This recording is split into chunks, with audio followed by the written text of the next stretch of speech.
নদী ভাঙনে স্কুল ভবন বিলীন হওয়ায় খোলা আকাশের নিচে পাঠদান করা হচ্ছে শরীয়তপুরের জাজিরার একটি প্রাথমিক বিদ্যালয়ে। ভবন না থাকায় কমেছে শিক্ষার্থীর উপস্থিতি। এই অবস্থায় শিক্ষার্থীদের পড়াশোনা নিয়ে চিন্তায় শিক্ষক, অভিভাবকেরা।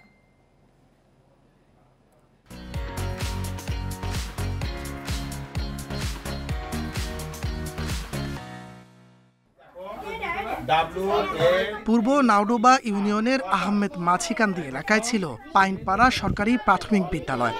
ভাঙনের মুখে গত ৫ অক্টোবর নদী গর্ভে বিলীন হয়ে যায় স্কুল ভবনটি।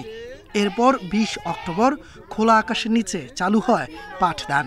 আমাদের রোজে পড়তে অনেক কষ্ট হয়, আমরা চাই আমাদের স্কুলটা যাতে তাড়াতাড়ি উঠিয়ে দেওয়া হয়। আমাদের স্কুল ঘর নাই, আমরা খোলা আকাশের নিচে পড়াশোনা করি। স্কুল ভবন না থাকায় শিক্ষার্থীদের রোদে পুড়ে বৃষ্টিতে ভিজে ক্লাস করতে হচ্ছে। এতে উদ্বিগ্ন শিক্ষক, অভিভাবকরা। স্কুলটা একে একে ২-৩ বার ভাঙলো। এখন শহরে মনে করেন পোলাহানের লেখাপড়া অনেক কষ্ট হয়। ছাত্রছাত্রীদের নিয়ে অত্যন্ত কষ্ট করে খোলা আকাশের নিচে ছাত্রছাত্রীদের শ্রেণীর কার্যক্রম পরিচালনা করছি।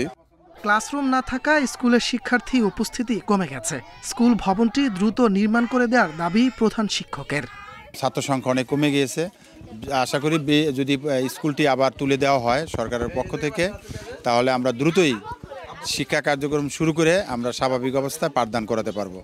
শিক্ষা কর্মকর্তা জানিয়েছেন, স্কুল ভবনের জন্য বরাদ্দ চেয়ে আবেদন পাঠানো হয়েছে।